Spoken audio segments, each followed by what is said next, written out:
นักกีฬาบ้านเตะทัพพญานาคหุ่นอายุบ่เกิน 11 ปี ของสโมสร WIG นะคะ ทีมหนึ่งเดียวในลาว ได้ออกเดินทางเป็นที่เรียบร้อยแล้วในมื้อวันนี้ เพื่อเข้าร่วมแข่งขันรายการระดับนานาชาติครั้งที่ 2 ในรายการท้าที่เมืองบาร์เซโลนาประเทศแอสปายเพื่อร่วมชิงชัยกับ 60 ทีมชั้นนำระดับโลกนับว่าเป็นข่าวดีสำหรับวงการบ้านเตะเยาวชนลาวโดยเฉพาะสโมสร WIG นะคะที่ได้ถูกรับเชิญหรือสิทธิพิเศษเข้าร่วมการแข่งขันรอบสุดท้ายรายการท้าปี 2025 ที่เมืองบาร์เซโลนาประเทศแอสปายเป็นปีที่ 2 ก่อนหน้านี้ทางสโมสร WIG นะคะแมนเคยสร้างประวัติมาแล้วในการคว้าแชมป์รอบคัดเลือกทาเอเชียนควอลิฟายเออร์หรือรอบคัดเลือกสิงแซมทวีปอาซีในท้ายปี 2023 ซึ่งเป็นรอบคัดเลือกเพื่อคัดเอาทีมแซมไปแข่งขันรอบสุดท้ายท้า 2024 ซึ่งเฮ็ดให้สโมสร WIG นะคะกลายเป็นทีมทำอิฐจากลาวได้สิทธิ์ไปแข่งขันรอบสุดท้ายที่เมืองบาร์เซโลนาเป็นครั้งประวัติศาสตร์ของลาวเฮาก่อนจบอันดับที่22จาก 50 กว่าสโมสรทั่วโลกเข้าร่วมชิงชัยและในปีนี้แซมในรอบคัดเลือกระดับทวีปอาซีแม่นตกเป็นของสโมสรจากสาธารณรัฐเกาหลี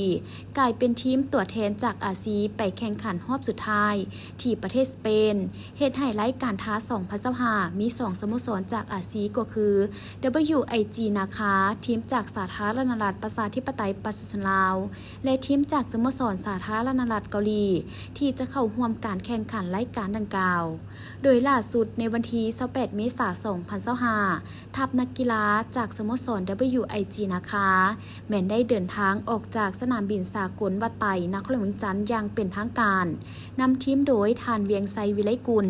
ประธานสโมสร WIG นะคะพร้อมด้วยคณะครูฝึกและนักกีฬารวมทั้งหมด 17 คน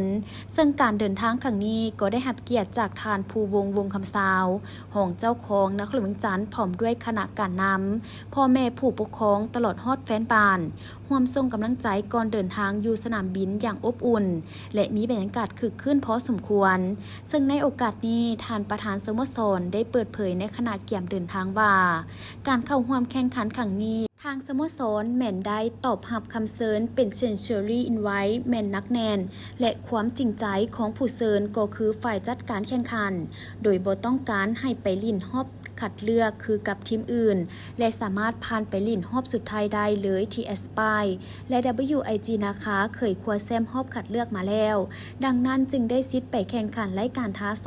2025 โดยจะแข่งขันอย่างเป็นทางการในระหว่างวันที่ 3-4 พฤษภาคม 2025 และที่สำคัญต้องยกย่องชมเชยความมีน้ำใจเอื้อเฟื้อเผื่อแผ่และให้โอกาสนักกีฬาเยาวชนลาวของประธานสโมสร WIG นะคะที่ออกทุนตัวเองทุกอย่างบ่ว่าจะเป็นการเดินทางเข้าร่วมแข่งขันค่าใช้จ่ายการฝึกซ้อมที่พักนักกีฬา